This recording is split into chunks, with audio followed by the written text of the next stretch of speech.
नमस्कार दोस्तों, मैं सतीश सुमन आपके अपने YouTube चैनल श्रेष्ठ भारत में आपका स्वागत करता हूं। तो दोस्तों, आप सब कैसे हैं? आशा करता हूं आप सभी अच्छे होंगे।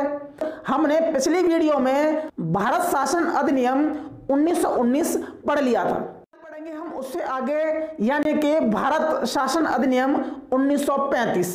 तो जिन्होंने अभी तक हमारे चैनल को सब्सक्राइब नहीं किया है तो प्लीज चैनल को सब्सक्राइब कर लें और बगल में जो बेल आइकन है उसे भी क्लिक कर दें ताकि हमारी हर वीडियो का नोटिफिकेशन आप तक पहुंचता रहे। तो दोस्तों, आते हैं अपने टॉपिक पर।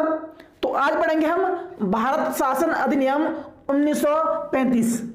इस अधिनियम के अंतर्गत हम पढ़ेंगे, इस अधिनियम को पारित करने के पीछे जो पृष्ठभूमि रही है हम पढ़ेंगे उसके बारे में। उसके बाद हम पढ़ेंगे इस अधिनियम के अंतर्गत क्या क्या प्रावधान हुए, उन प्रावधानों के क्या क्या प्रभाव हुए। हमने पढ़ा पिछली वीडियो में भारत शासन अधिनियम 1919, जिसमें पढ़ा हमने कि प्रांतों में द्वैध शासन लागू कर दिया गया और जो 1909 में सांप्रदायिक पृथक निर्वाचक मंडल की जो शुरुआत की गई थी उसका थोड़ा सा विस्तार हुआ। 1919 के बाद 1929 यानी कि उसके 10 साल बाद एक आयोग गठित होना था जो उसकी समीक्षा करने का काम किया गया इस आयोग के माध्यम से। 1919 के अधिनियम के अंतर्गत जो प्रांतों में द्वैध शासन लागू किया गया था वह असफल हो गया और भारतीय लोग अधिक स्वायत्तता की मांग करने लगे। ठीक है, इन्हीं दो कारणों से जो आयोग 1929 में गठित होना था उसे 2 साल पहले गठित कर दिया गया, साइमन कमीशन। ठीक है, यह होना था 1929 में, क्योंकि 1919 के अधिनियम की इसे समीक्षा करनी थी।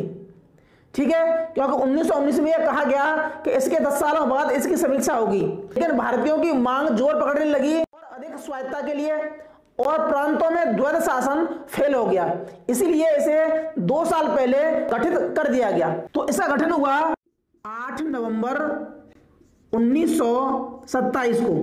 7 सदस्यीय आयोग था ये साइमन कमीशन, जिसमें साइमन की अध्यक्ष था। ये जो साइमन है यह इसमें अध्यक्ष थे। तो साइमन की अध्यक्षता में 7 सदस्यीय एक आयोग गठित किया गया 8 नवंबर 1927 को, जो कि 3 फरवरी 1928 को यह आयोग बंबई आया। 1928 को कहाँ आया? बंबई आया। इस आयोग में किसी भारतीय के न होने के कारण इसका बहुत अधिक व्यापक विरोध हुआ भारत में और इस कमीशन ने 30 जून 1928 को अपनी रिपोर्ट प्रेषित की। तो इसने अपनी 30 जून को 1928 को अपनी रिपोर्ट भेजी। उस समय के जो भारत सचिव थे सर बर्किनहेड, लॉर्ड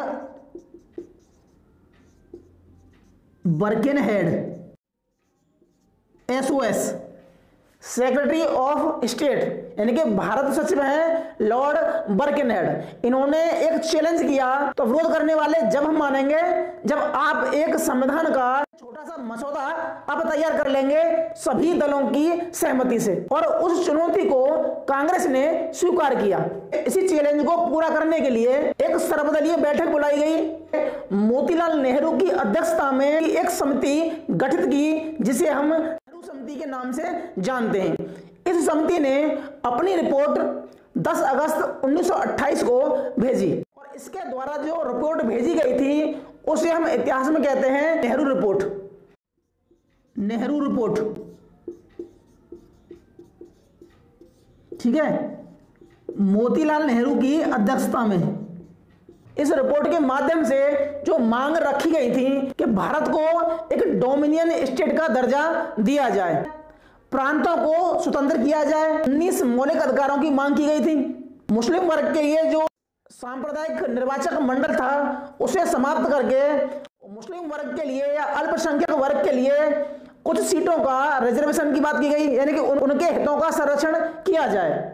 दूसरा, दलितों के लिए जो पृथक निर्वाचक मंडल है उसे समाप्त करके इसमें उनके लिए कुछ सीटें रिजर्व कर दी जाए, यानी कि उनके हितों का भी संरक्षण किया जाए। जो देसी रियासत थी उनको भी संघ में शामिल किया जाए। इस रिपोर्ट के बाद मोहम्मद अली जिन्ना ने अपनी 14 सूत्रीय मांग रख दी, यानी कि मुस्लिम लीग इसका विरोध करने लगती है। इस रिपोर्ट को मंजूरी नहीं दी गई। उसके बाद साइमन कमीशन की रिपोर्ट को सौंपे जाने के बाद ब्रिटिश सरकार ने लंदन में 3 गोलमेज सम्मेलनों का आयोजन किया। ठीक है, तो इसके बाद होते हैं 1930, 1931 और 1932। तो ये होते हैं गोलमेज सम्मेलन। कहां होते हैं? लंदन में होते हैं। ठीक है, साइमन कमीशन की रिपोर्ट के आधार पर 3 गोलमेज सम्मेलनों का आयोजन किया गया लंदन में। ठीक है, 1930, 1931 और 1932। इन गोलमेज सम्मेलन से जो 2 प्रश्न आते हैं वो आते हैं कि पहला, कि इस तीनों गोलमेज सम्मेलनों में भाग लेने वाला नेता कौन है? तो वो नेता है डॉक्टर अंबेडकर। और एक आता है पूना पैक्ट के लिए, कि पूना पैक्ट किन 2 नेताओं के मध्य हुआ? तो हुआ डॉक्टर अंबेडकर और गांधी के मध्य। इस गोलमेज सम्मेलन के बाद 4 अगस्त 1935 को ब्रिटिश सम्राट ने एक अधिनियम पारित किया, और वो अधिनियम है भारत सरकार अधिनियम, यानी कि भारत शासन अधिनियम 1935। तो ये है इसकी पृष्ठभूमि। अब पढ़ेंगे हम इसके प्रावधान।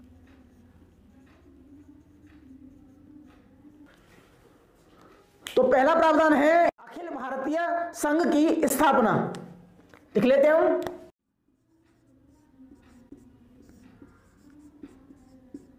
अखिल भारतीय संघ की स्थापना।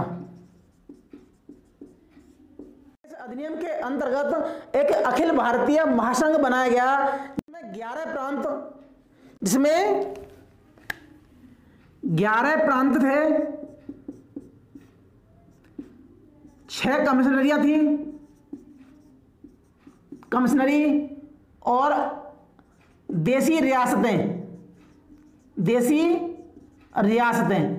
ठीक है, इन 11 प्रांतों को इस संघ में शामिल होने के लिए अनिवार्य कर दिया गया।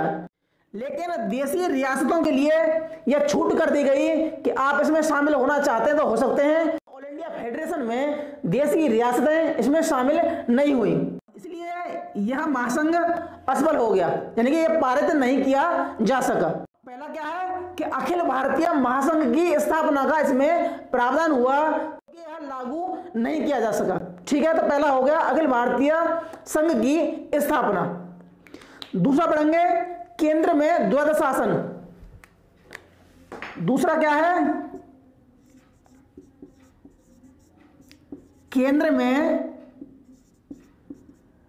द्वैध शासन। हमने पढ़ा 1919 के एक्ट में कि प्रांतों में द्वैध शासन की स्थापना की गई थी, जिसके अंतर्गत प्रशासन के जो विषय थे उनको 2 भागों में बांटा गया, एक आरक्षित विषय और एक हस्तांतरित विषय। ठीक है, लेकिन अब क्या है कि प्रांतों के द्वैध शासन को समाप्त कर दिया गया। चाहो तो लिख सकते हैं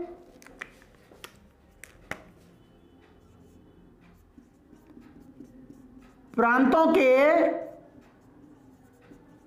द्वैध शासन को समाप्त कर दिया गया। ठीक है, और उसके स्थान पर केंद्र में द्वैध शासन की स्थापना की गई थी। अब जो प्रशासन के विषयों को 2 भागों में बांटा गया, जो काम इसमें हम कर रहे थे 1919 में, अब वह काम यहां कर, विषयों को 2 भागों में बांटेंगे हम। प्रशासन के जो विषय हैं 2 भागों में बांटेंगे, एक हमारा आरक्षित विषय और दूसरा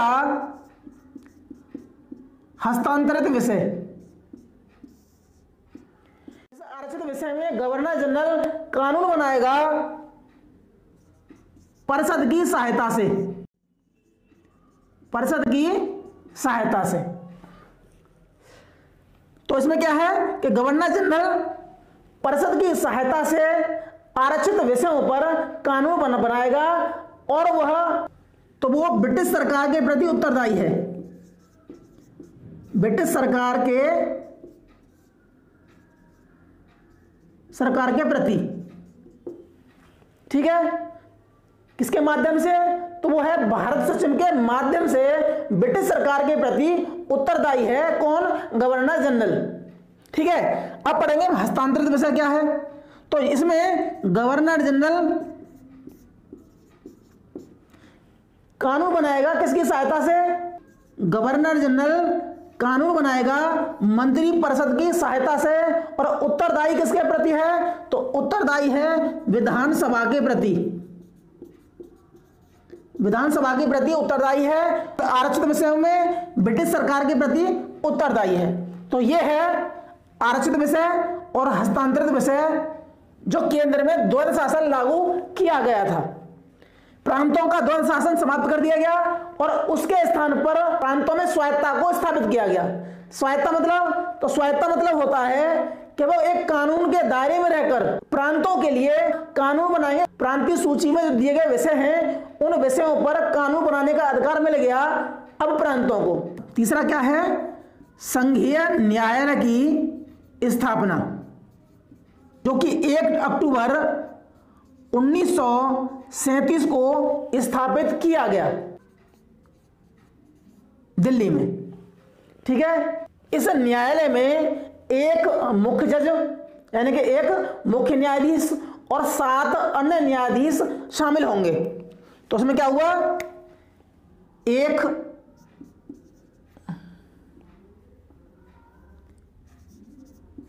मुख्य न्यायाधीश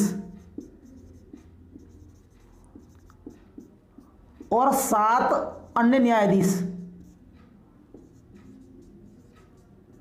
ठीक है, इसके जो मुख्य न्यायाधीश होंगे वो होंगे सर मॉरिस गोयर।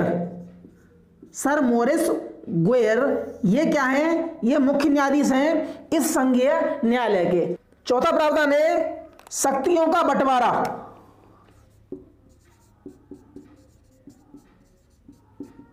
शक्तियों का विभाजन। ठीक है, और विषयों को 3 भागों में बांटा गया, यानी कि जो केंद्र सूची के विषय हैं उन पर कानून बनाने का अधिकार केंद्र को होगा। तो प्रांतीय सूची के विषय हैं उन पर प्रांत का अधिकार होगा कानून बनाने का।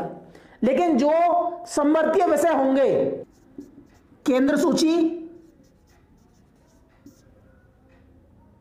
प्रांतीय सूची और समवर्ती सूची,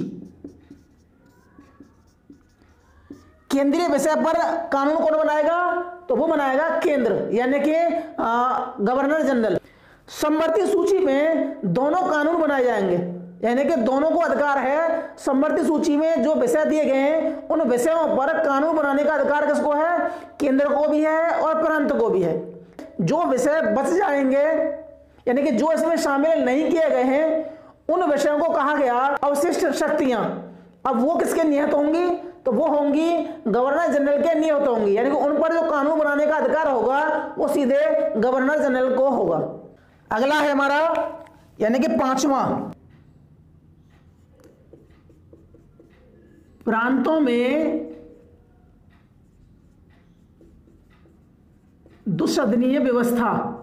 कि प्रांतों में दुसदनीय व्यवस्था लाई गई, लेकिन हमारे प्रांत कितने हैं? यहाँ पर प्रांत हैं 11। तो 11 प्रांतों में से 6 प्रांतों में दुसदनीय व्यवस्था लाई गई, यानी कि एक उच्च सदन होगा और एक निम्न सदन होगा। जैसे कि एक विधानसभा है और एक विधान परिषद। 6 प्रांतों में अब 6 प्रांत कौन से हैं? तो 6 प्रांत हैं बंगाल, बंबई, मद्रास, यूपी यानी कि संयुक्त प्रांत, असम और बिहार। ठीक है, यानी कि इन 6 प्रांतों में दुसदनीय व्यवस्था लागू की गई। अगला है इसमें 6वां,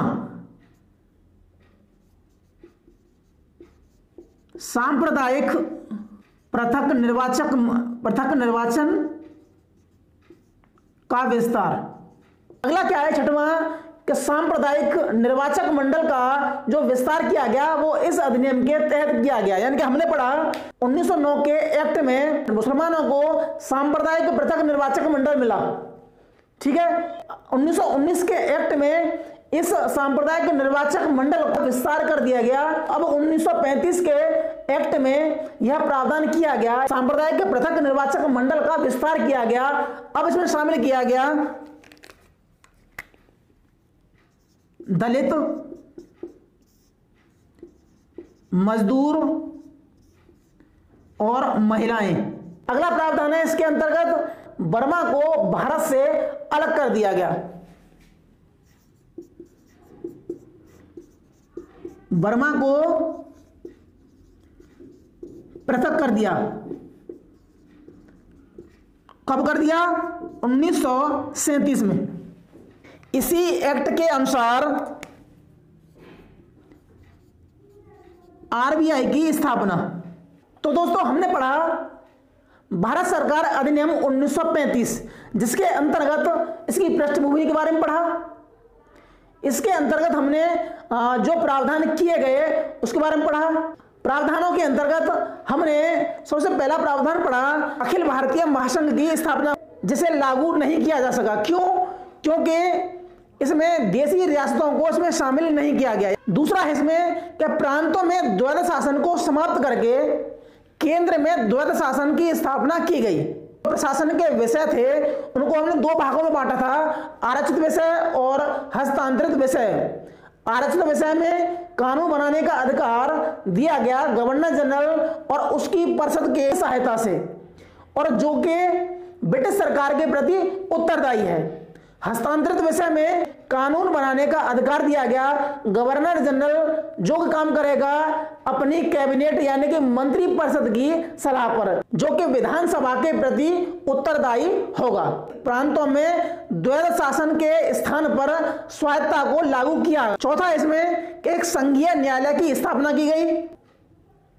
शक्तियों का विभाजन हुआ, जिसमें केंद्र सूची के विषय, प्रांतीय सूची के विषय और संवर्ती सूची के विषय, इन तीनों को बांटा गया। केंद्र सूची के विषयों पर कानून बनाने का जो अधिकार दिया गया वो केंद्र को दिया गया। प्रांतीय सूची के विषयों पर कानून बनाने का अधिकार दिया गया प्रांतों को दिया गया, और संवर्ती सूची के विषयों पर दोनों को कानून बनाने का अधिकार दिया गया।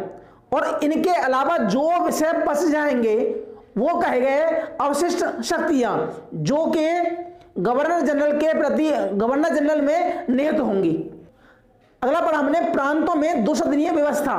6 प्रांतों में द्विसदनीय व्यवस्था लागू की गई, जिनमें बंगाल है, बिहार है, बंबई है, मद्रास है, यूपी है और असम है, ठीक है। इसके बाद जो सांप्रदायिक जो निर्वाचक मंडल था उसका इसमें विस्तार किया गया। तो विस्तार के अंतर्गत दलित जातियों को, महिलाओं को, मजदूरों को भी इसमें शामिल किया गया सांप्रदायिक निर्वाचक मंडल के अंतर्गत। इस अधिनियम के अंतर्गत बर्मा को भारत से अलग कर दिया गया, वो किया 1937 में। और इस अधिनियम के तहत यानी कि आरबीआई यानी कि रिजर्व बैंक ऑफ इंडिया की स्थापना की गई। तो दोस्तों आज के लिए सिर्फ इतना ही। आपको हमारी वीडियो कैसी लगी? अगर आपको अच्छी लगी है तो उसे लाइक कीजिए, शेयर कीजिए और सब्सक्राइब कीजिए। तो दोस्तों मिलते हैं अगली वीडियो में, तब तक के लिए जय हिंद, जय भारत।